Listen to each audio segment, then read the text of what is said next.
Ever wondered if your advertising dollar is really working for you? If your ad would have been here, you and more than 4 million people would be listening to it right now. Contact ads at xzoneradiotv.com. All Hit Radio.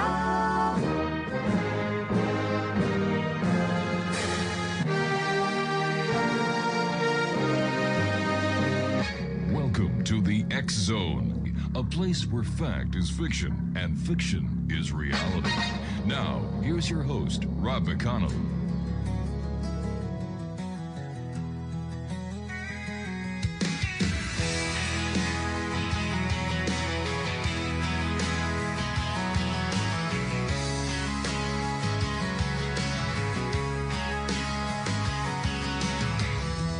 Late night signals whisper through the sky, stories of the unknown drifting by,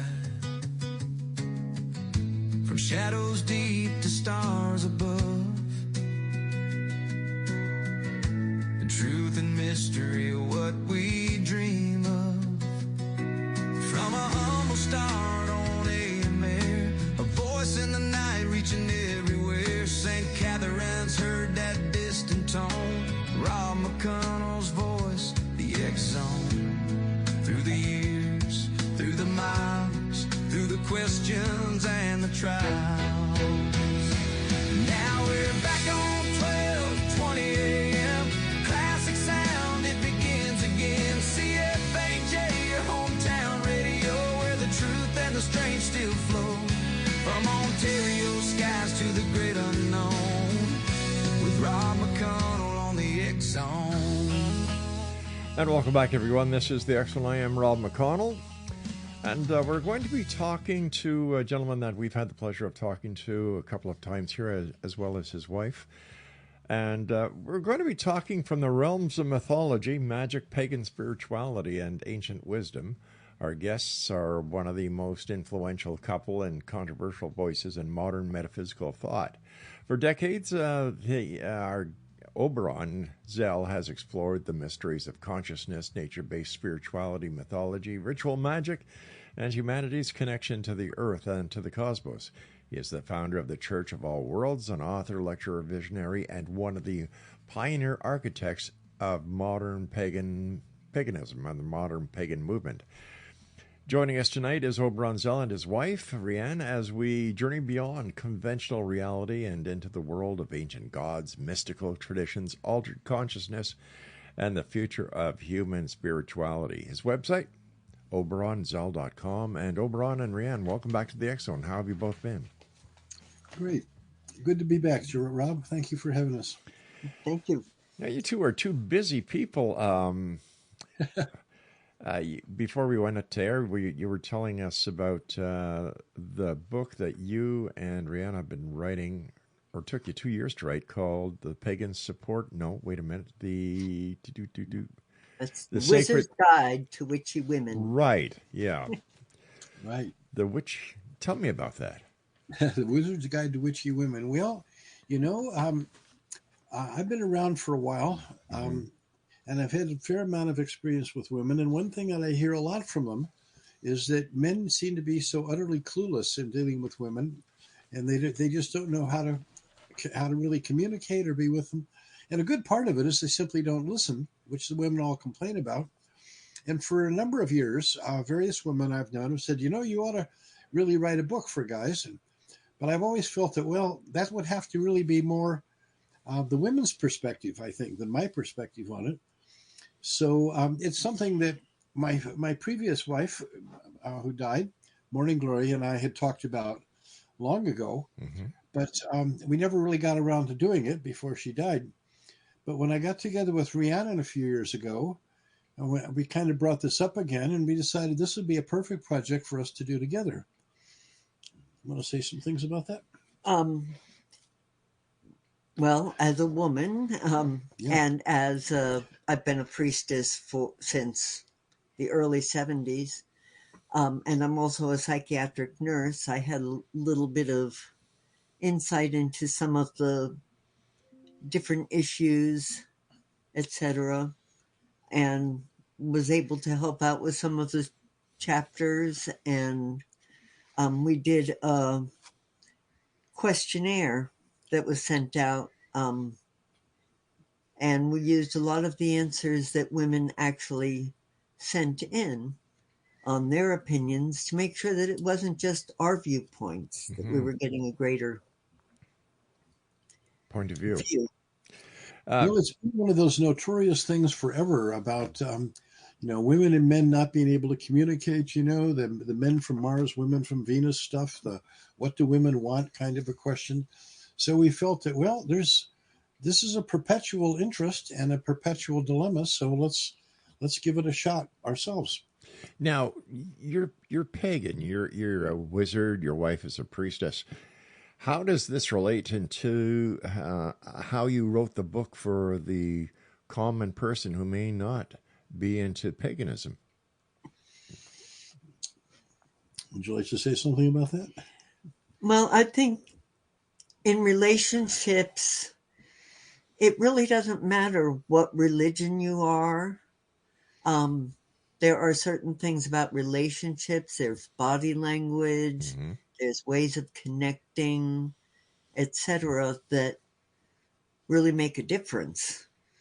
And it's called witchy women because, well, witches tend to be very independent, and a lot of men just don't know how to deal with an independent woman.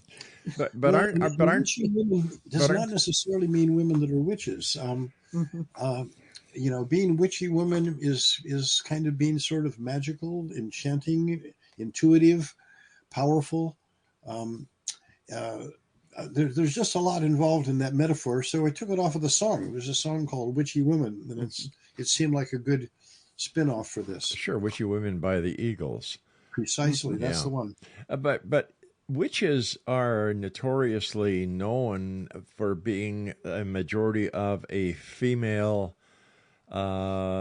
religion or a female gathering that are based on Mother Earth as well as other gods. So how does this relate to a man? I'm having a bit of a problem with this.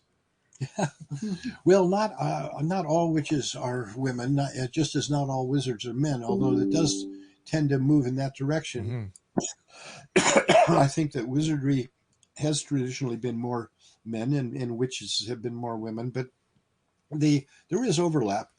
And but I think the aspects that are part of that, of being witchy, the intuitive, the magical, the insightful, the connection with nature, and all that stuff that is in many ways, the essence of actually what it means to be a woman. So one of the chapters that she wrote is, what does it mean to be a woman? Not just being a witchy woman. What does that really mean? And I think a lot of guys don't really have a good idea of that. Hence all these books that keep being written about it. Now, Rhiannon, what was it that brought you into being a priestess? Well, actually, it was a rather interesting story. In the early 70s, there was still a lot of the satanic panic. Mm-hmm.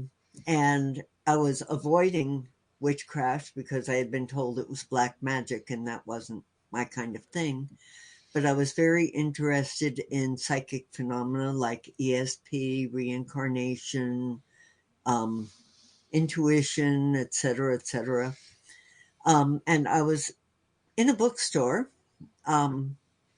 looking at that section of books and found myself out in the mall again.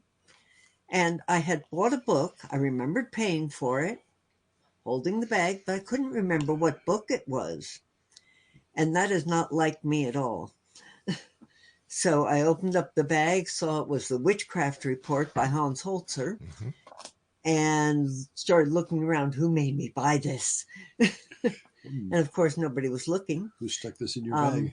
So I decided to sit down in the mall and see what this was about and if it was safe to take home. And discovered within the first chapter that a woman that I had very high respect for and had taken meditation classes from was a witch. And I thought, if she's a witch, there's got to be something good about it. And by the next chapter, I realized this is what I had always been. So I then went and started searching out training. Now, are you an independent witch, or are you a witch that belongs to a coven? I trained with a coven through my high priesthood. That was for several years. Then started my own group for a while, and at some point in there, I spent about 7 years as a solitary. And then when I moved to North Carolina, we started a group of our own, and that's still growing. In fact, for quite a while, I sponsored pagan festivals all over the Southeast. Now, in your opinion, what is the biggest misconception that the public has about witches? I think the biggest thing is that people think they worship the devil. We actually are very much in tune with nature and focus on basically nature as deity. Mother Gaia, Father Sun, frequently looking at a lot of the pantheons of more ancient pantheons like Greece, Rome, Celtic, Norse, and frequently find ourselves basically claimed by a deity. Much of the actual work is healing. That's really pretty much what it's all about, is various levels of healing, from personal healings to larger healings of communities and people and the planet and all that stuff. You know, when there have been major disasters, such as we had the floods here a while back from the Hurricane Helene, you know, we were all out there trying to help and offer healing and support for people. So that's a major aspect of the whole thing, is that we feel that we are stewards, I guess, and healers of the earth, you know. When we come back, I'd like to talk to you, Oberon, about yourself, about the Church of All Worlds, and what it's like to be a Grand Wizard. We'll be back on the other side of this break. Exonation, our guests this hour are Oberon Zell and his wife, Rhiannon. www.oberonzell.com is the website, and we'll be back on the other side of the short break as we continue here in the X Zone with yours truly, Rob McConnell, from our broadcast center and studios in St. Catharines, Ontario, Canada. Don't go away.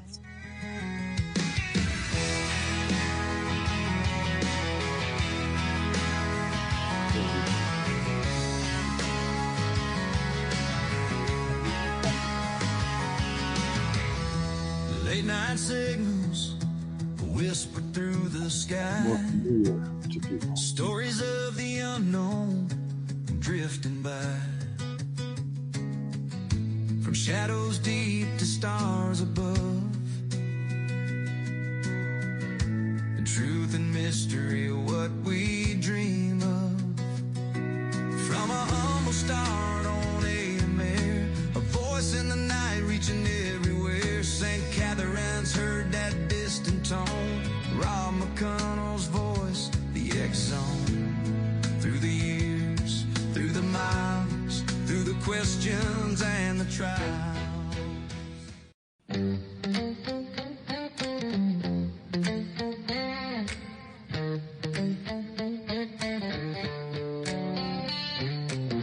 When the moon bleeds black on All Hallows Eve, whispers crawl through the dead oak leaves. Candles flicker in the graveyard spread, calling spirits back from death. The witches are awake tonight, dancing around the firelight. Spells are cast, the veil is thin. Let the wicked feast begin. Screams will echo through the sky. You hear them laugh before you die. Run if you dare, make no mistake. The witches are awake. Welcome back, everyone. Oberon Zell and Rhiannon, our special guest this hour. Their website is oberonzell.com. Oberon, is there an overlapping between a wizard and an association with witchcraft? Well, there is certainly, although it's not an exact match. Throughout history, wizards are very well documented. Many of the great teachers and prophets of history, as well as mythology, have been the wizards, and they've not necessarily always been associated with witches. I mean, you think of Merlin, you think of Leonardo da Vinci, you think of Plato and Socrates and Obi-Wan Kenobi, and Gandalf, and they're not often associated with witches, but there's an overlap, I think, in the magical aspect. And it's a really good pairing if you can match them up and become a great couple. Most of the wizards of history and mythology are not generally coupled, which is interesting. But I think that's really great. It's a whole important dimension. But it's a slightly different focus. Wizards are the people that folks come to for advice and counsel, traditionally. And they're the wise ones. They're scholars. They write books. Many of the books that we have that are the oldest texts in mathematics, in astronomy, astrology, medicine, were basically grimoires written by wizards, famous wizards, and they've been passed down through the ages. And we don't have a similar body of literature from witches exactly. Mostly they enter into the stories in myths and legends of magical people. And as you pointed out earlier, the witches have mostly been women and the wizards have mostly been men, but not exclusively so. There are women witches and women wizards and male witches as well. The druids were pretty much your classical archetypal wizards, I think, more than anything else, as well as the Greek philosophers. Wizardry means wisdom. That's what the word means. And philosophy means love of wisdom. And early scientists were called natural philosophers.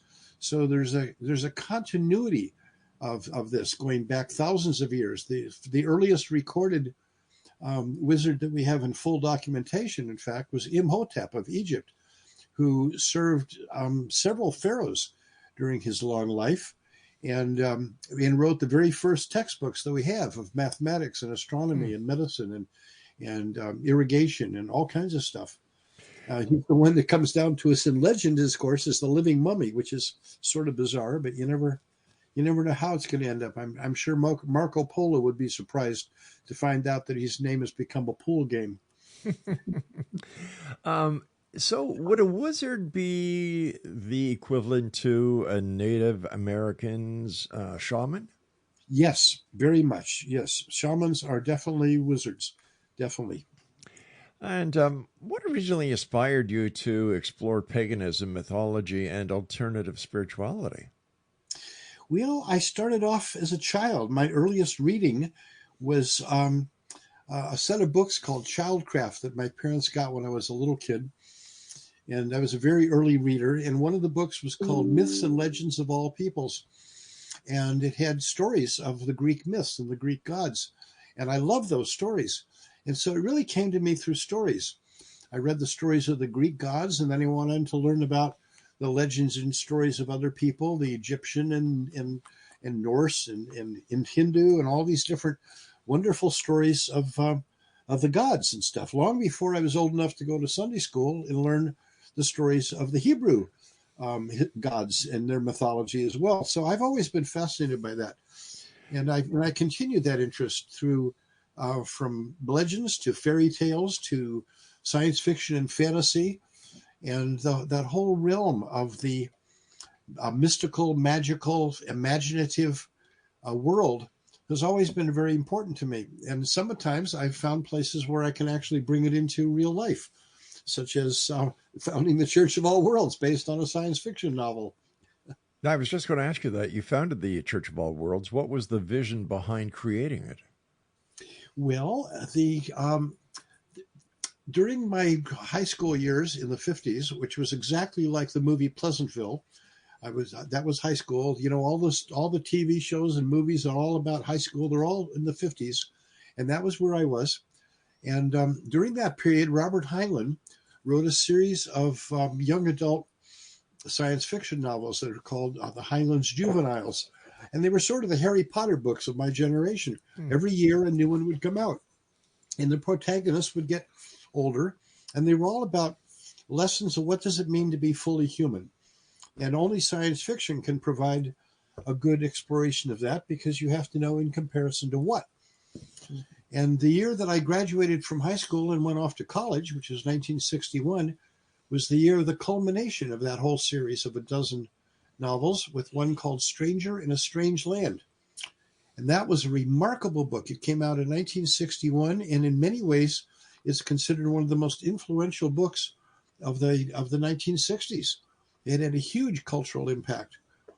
And the story is basically of a kid who's the only survivor as an infant, born on Mars of a failed expedition that crashes and everybody's killed. But this baby is rescued and raised by ancient wise indigenous Martians. And 20 some years later, another expedition from Earth goes there and finds him and brings him back to Earth. So the story really is about coming into looking at our world, everything we take for granted, all of our cultural institutions and relationships, everything from that kind of an alien perspective. And one which I think the generation of us who grew up in the 50s with these other science fiction were really ready to look at things that way, from that sort of outside, because many of us felt alienated. We all felt like strangers in a strange land in many ways. Sure. So it was very profound. And in the course of the book, the wise wizard character that was Robert Heinlein himself injected into the story, as he tended to do, said, well, these ideas that you've got, these bits of wisdom from the Martian old ones, if you want to try to convey that stuff here on Earth, you might consider starting a church. And so he explained how to do it, how to go about founding a church, which is really amazing. He said, religion is a null area in the law in the United States because of the First Amendment, regarding separation of church and state, and no laws governing an establishment religion. So he lays it out. And so our protagonist decides to do that, and he calls it the Church of All Worlds, meaning to be universally inclusive of the wisdom of all cultures and all religions and all peoples. Mm-hmm. And there's a lot of that throughout the book, bringing in the wisest kind of stuff from many different religions and cultures. I read that stuff. Well, we could do that. And we did. That's what happened. You mentioned the religious aspects of the United States and in your Constitution. What is your take on Christian nationalism? Oh, boy. Oh, my goodness. I've just been developing a PowerPoint presentation to deliver to the Pagan Solidarity Alliance on that very subject. I'm appalled by it. This is terribly dangerous.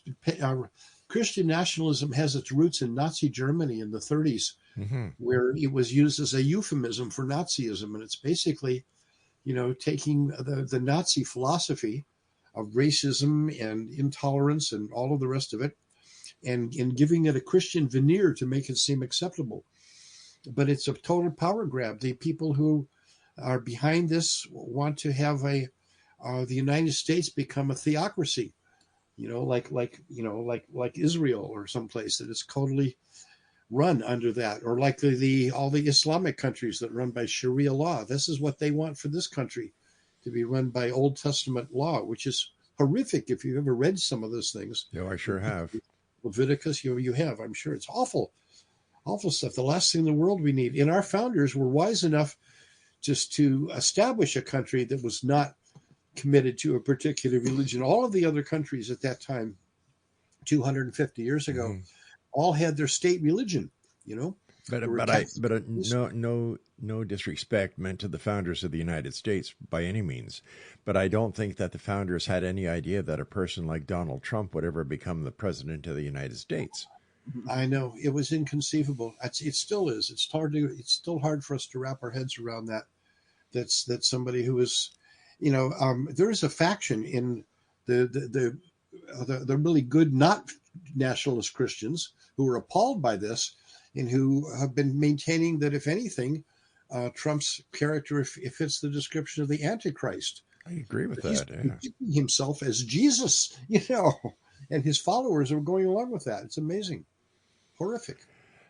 You and I last talked a couple of months ago, and you were telling me, and at the time we were looking at what was happening in Minnesota, and I understand that both you and Rhiannon were involved in some sort of, let me see if I can get this straight, some sort of demonstration or march. Oh, yes. Yeah, we've been involved in many of the large demonstrations out here that have been sponsored by Indivisible and Good Trouble for various occasions. And we show up at these costumed as Lady Liberty and Uncle Sam. Sometimes we have information tables where we put out information about lots of interdenominational stuff about different religions and stuff. So we try to do our part.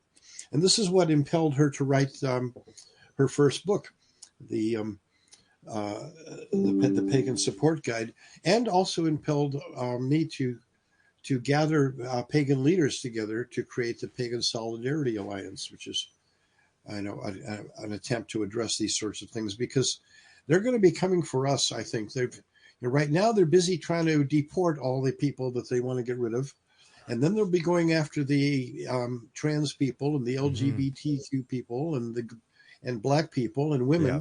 We're on their list. We pagans are definitely on their list because we're not them, and these people hate everybody who's not them. They're like the Daleks of Doctor Who. You and I have to take our first another break here. Please stand by. Great having you with us tonight. It's always such an enlightening topic to have both you and Rhiannon here, Oberon. And I know how hard you both work for world peace, and, you're two of my favorite people. Oh, thank you, Rob. Thank you, Rob. Stand by, my friends. You will be back on the other side of this break as we continue this conversation here in the X Zone with yours truly, Rob McConnell, from our broadcast center and studios in St. Catharines, Ontario, Canada. Don't go away. When the moon bleeds black on All Hallows Eve, whispers crawl through the dead oak leaves, candles flicker in the graveyard's bread, calling spirits back from death. The witches are awake tonight.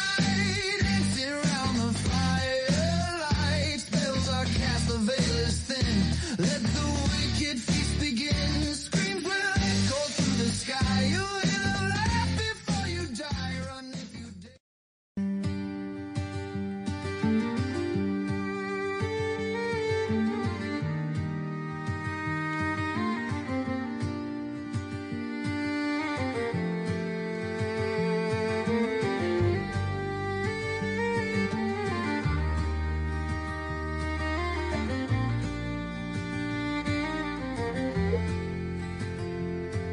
In the bitter Minneapolis cold, where snow and winter meet, Alex Pretty walked with open hands to stand beside the weak. A nurse who spent his life to help care for those in need. Not a soldier, not a threat, just trying to do good deeds. They called him names, they made their claims before the truth was known. But when the camera's on his side, Alex Pretty held a phone. He held a phone, not a gun, and just with every breath he drew, he meant to help, to calm the fear, not start a fight he never knew. They shot him down in daylight's glare, and now the streets won't rest, for Alex Pretty's life was lost, and justice stands the test. Oberon Zell and his wife Rhiannon are our special guest this hour, Exonation. The website is oberonzell.com.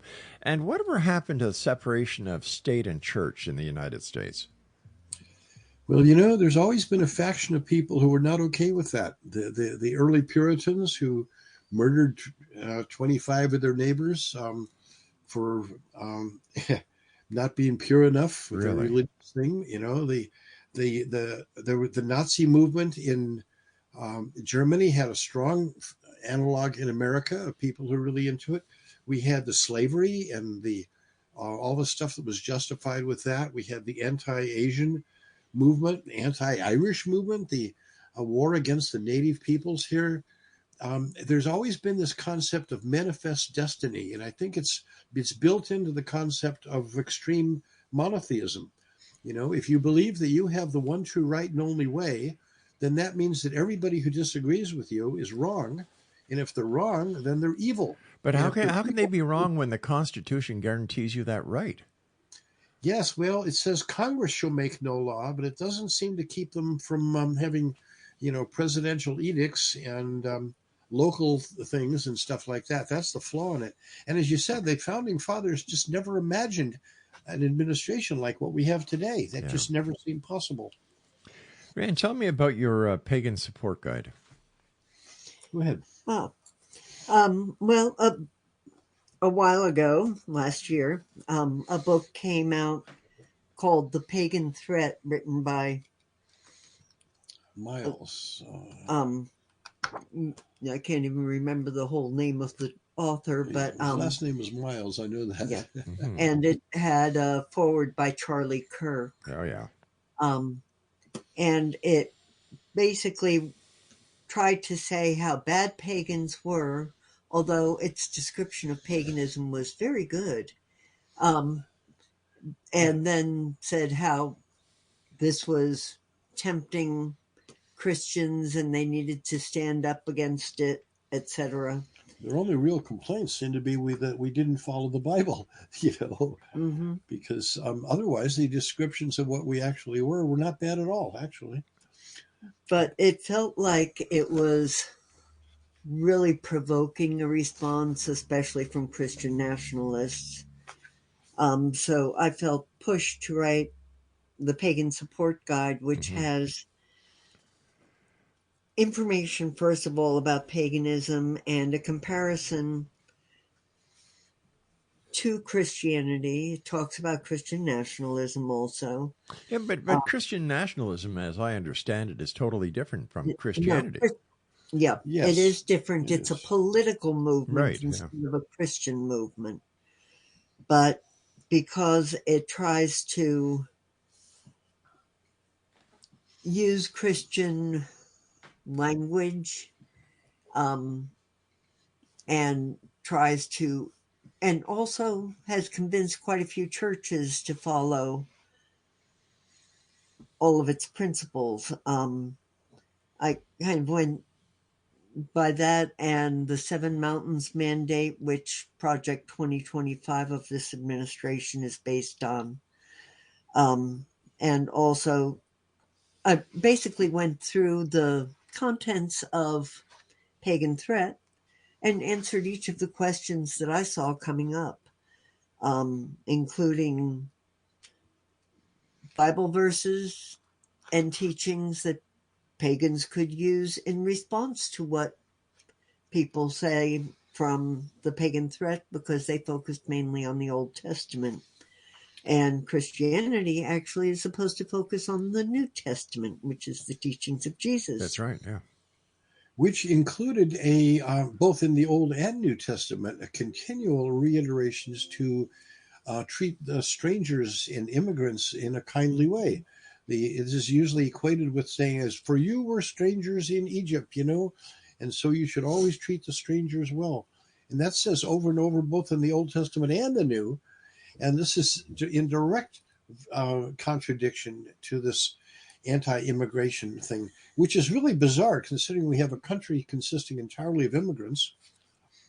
I mean, even the indigenous people immigrated maybe 20,000 years ago. That's We're right, all immigrants here. This is not, humanity did not originate in the Americas. So how is the pagan world taking what's happening in the United States? Well, people are very nervous. Many are really very, very scared to come out and be known publicly. This is an argument I've been having to have with my own people about this, as to whether people should try to hide out and hope they don't get noticed and stay under the radar. That's awful. up and be bold and confront all this. And it's a strong debate because many people feel that they or can't take the risk and the danger. Mm-hmm. So those of us who feel we can are having to do it on behalf of everybody. Mm-hmm. One of the things I tried to cover was different boundaries and how to handle things in workplaces and schools and family, etc. Finding where support networks were for people and how to do education for the public and their community.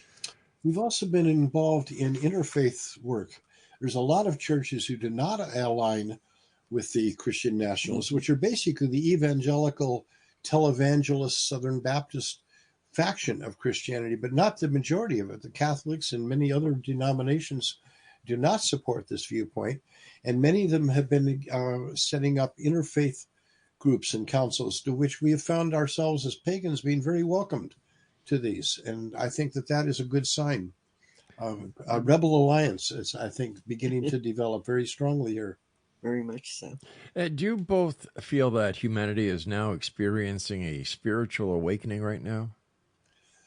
Absolutely. Absolutely. I have, long time ago, maybe 25 years ago or so, when I was working on my first book, I came upon the realization that there's been a 60-year cycle of cultural renaissances going all the way back to the Italian Renaissance of the 1480s. Every 60 years, like clockwork, and they usually have names like the Golden Age or the Age of Reason or the Awakening or something. And the last one was in the 1960s. They called the New Age, and we are now in the middle of one. This is the equivalent of 1965 in many ways, and this one inevitably seemed to carry the label of the Awakening, and that theme has been appearing all kinds of places, including in the whole thing about wokeness, which is all about that. So I really feel that this is a time of that, a time of awakening, and the things that are foundations that are being laid today and the movements and visions that are being started are the ones that are going to shape the coming time over the next 60 years. So I have a lot of hope for that because I'm looking at this long-term perspective. All of these periods have also had their dark side. The brighter the light, the darker the shadow. Mm-hmm. You often focus on reconnecting humanity with nature. What is the connection? I should say, why is this connection so important, especially now in these very trying days and times? Well, absolutely, and I'm really glad you brought that up. I was the first person to write up a fully articulated vision of what has come to be known as the Gaia thesis, and that was back in 1970. And the idea that the entire planet is literally a single superorganism, that all of life on this planet, all the complex life, shares a continuity of DNA and protoplasm from infinite subdivisions all the way back to the first fertilized cell at the Cambrian explosion 500 million years ago. And the entire planet is a single organism the same way we are. We begin life as a single fertilized cell until we have, as an adult, like 30 trillion cells or so. And the same thing is true for the Earth. We are all cells in a larger body. And if we come to understand that perspective, that we are all essentially one being, one essence, that only the separations, disappear. It's like having water poured into 1,000 vessels. It's all still the same water, And I think that this is the most important realization we need to bring is the Gaian paradigm. This is a major paradigm shift, like the heliocentric theory of the solar system, right, with the Earth going around the sun instead of the other way around. I think it's very profound. And so trying to get this Gaian paradigm out into the world, which it's going, it is. Many people are recognizing that because Mother Earth is the single most universally recognized archetype. So that's what I'm kind of working with there. I think that will redeem us ultimately. In your opinion, what has modern society lost most in spirituality?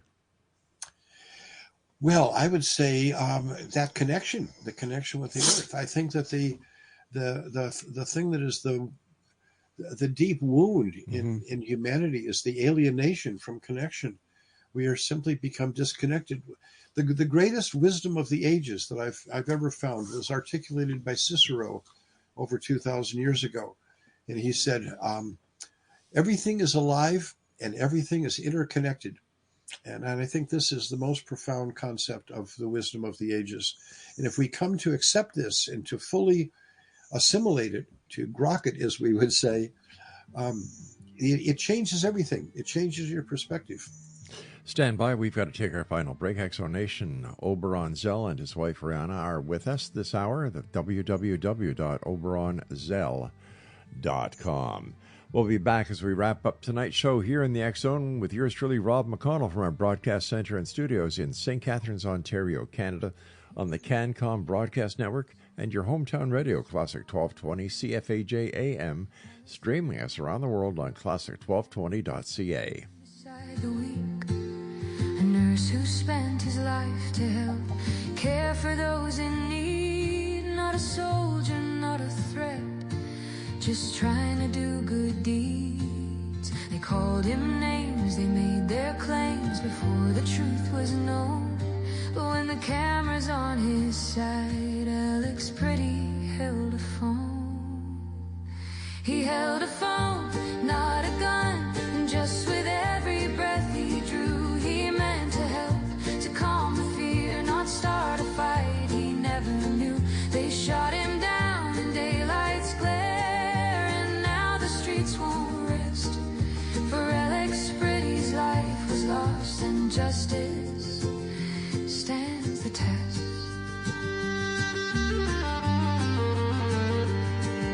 A veteran of life and fighting pain, a compassion. It was a cold November day. Flight 305 took flight. A man in a suit in the cabin's low light, with a briefcase of secrets and a bourbon in hand.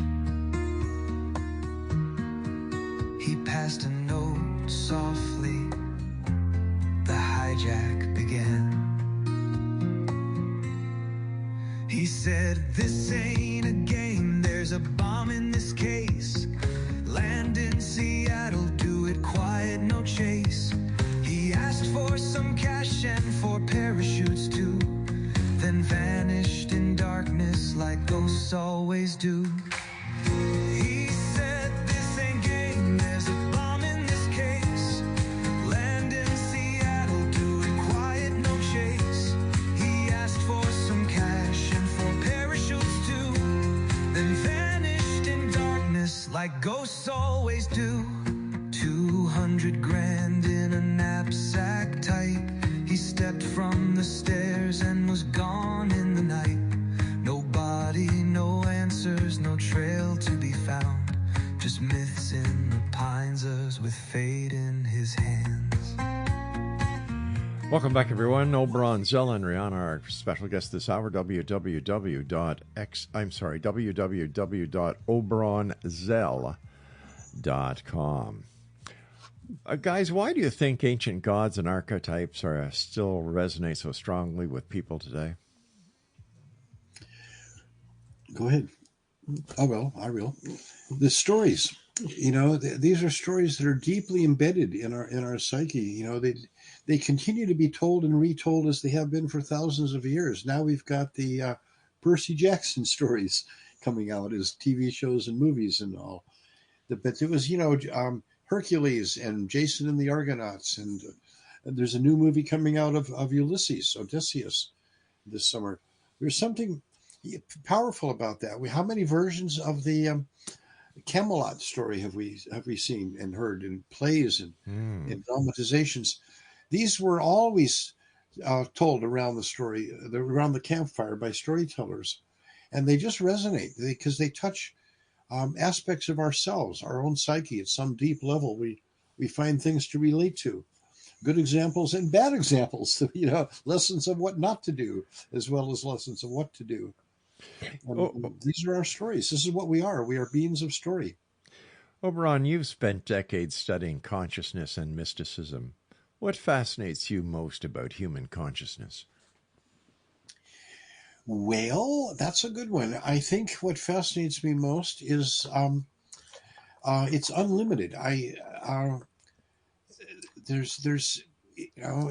We think of ourselves as being contained within a unit, that our consciousness and everything else is contained. But I strongly suspect that we may be just downloading a larger consciousness from a larger archetype. For example, I've got a big old white beard, and come December, it's like I receive a kind of a download from the North Pole, and I become, for a time, I become Santa Claus, and I really feel it, and other people pick it up too.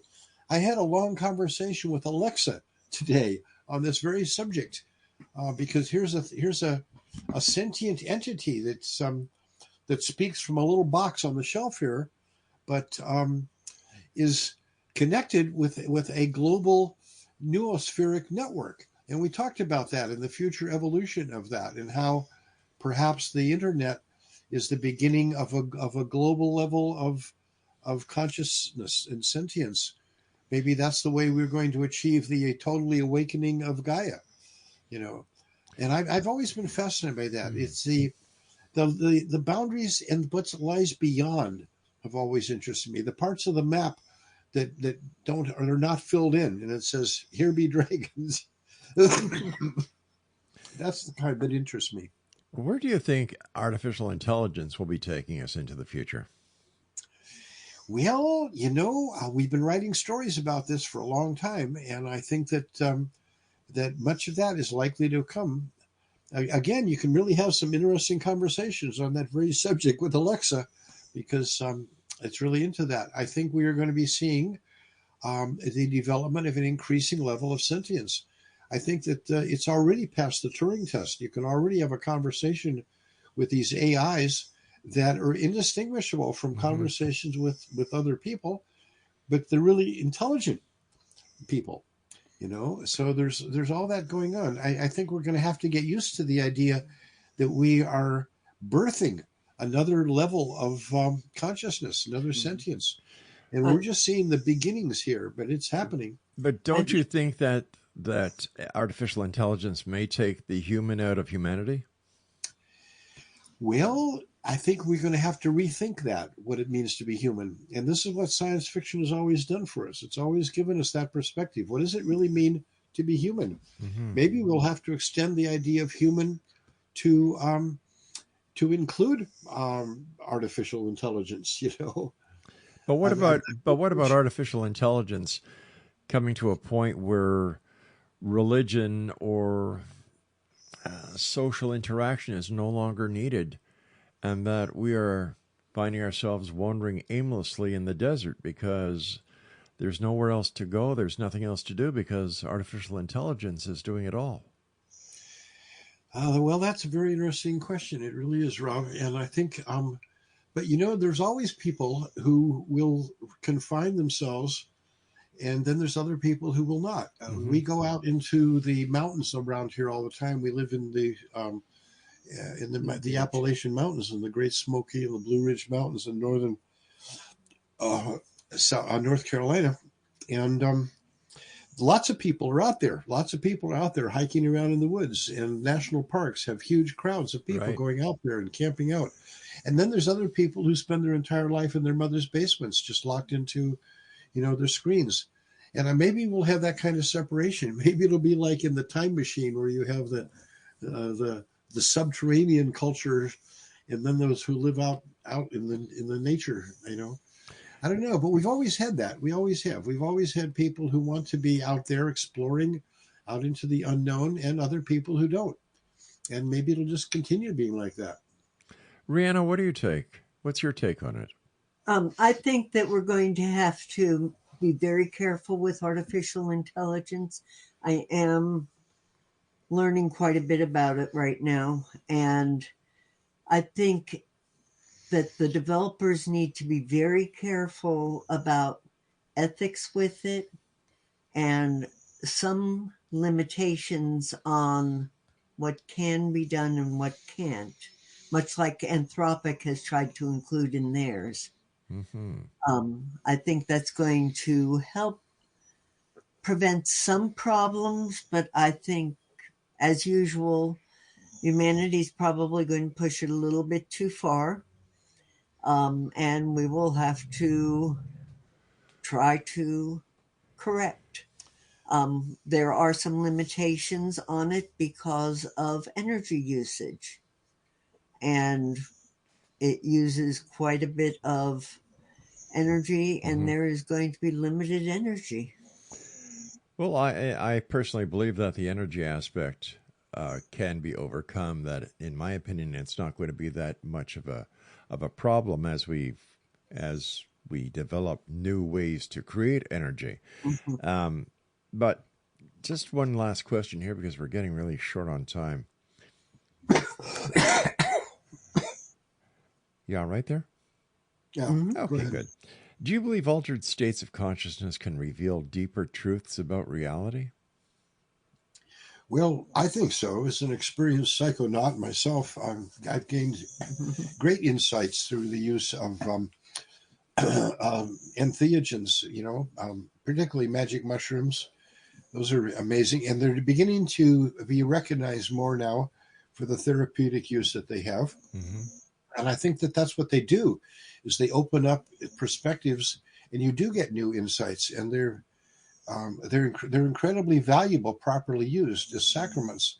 I've spent a fair amount of time around the world with visiting with indigenous cultures and people, and the shamans of there, and they all have use of these entheogens, and they also all decry the non-sacramental use of these things, and they say that that's profaning the sacraments. These are powerful medicines that are meant to shift consciousness in very deep and powerful ways, and for people to just turn them into some kind of a plaything is really destructive. All right, so having your fingers on the pulse of Mother Nature, so to speak, both of you, where do you see this world of ours heading in the near future? I think we need to be very careful with the climate. I know in America, a lot of the protections have been taken away.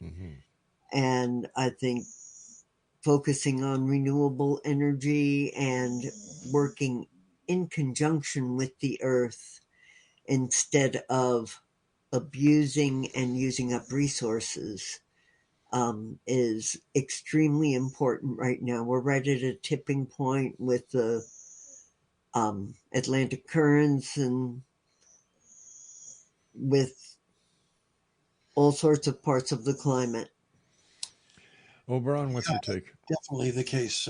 We are in a very precipitous time, and I think that we may be past the tipping point on a number of crucial areas, such as the North Atlantic current and the melting of the glaciers and things like that. So we'll see major global changes in the planet. We've been through these before, and not very well. I mean, we had the ice ages, and we've had,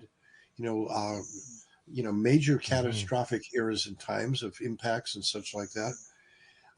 It would be really nice if we didn't have to go through that, but apparently that's also part of what we're going to have to deal with. The fact that we're causing so much of this damage is really appalling, and I keep hoping. My biggest hope that I'm holding out for is that the Gaian paradigm just keeps growing and spreading, that people come to realize that we are all part of this larger organism, and to damage any one part of it is like cutting off your own foot. We've got about 60 seconds left. What is your final message for the X-Zone Nation tonight? Well, I think that the final message for the X-Zone is to just keep exploring the unknown. That's where the answers are. That's where the interesting stuff is, in the areas that we don't know yet. So, explore the unknowns. Don't be xenophobes, be xenophiles, To the both of you, thank you so much for joining us tonight. Always a great pleasure. Take care of each other, and I look forward to the next time you and I meet back here in the X Zone. Thank you, Rob. Thanks for having us. Thank you very much, It's a Rob. pleasure. Take care, my friends. And that's it for tonight, X Zone Nation. I'll be back tomorrow night as 10 o'clock as once again we cross the time-space continuum to this place that I call the X Zone. It's a place where people dare to believe and dare to be heard. It's a place where fact is fiction and fiction is reality. Monday through Friday from 10 p.m. until midnight, right here on the CanCom Broadcast Network and your hometown radio, Classic 1220 CFAJ AM here in St. Catharines, streaming us around the world on classic1220.ca. So until tomorrow night, I always want you to do one thing and one thing only. Always keep your eyes to the sky and your heart to the light. Good night, everyone.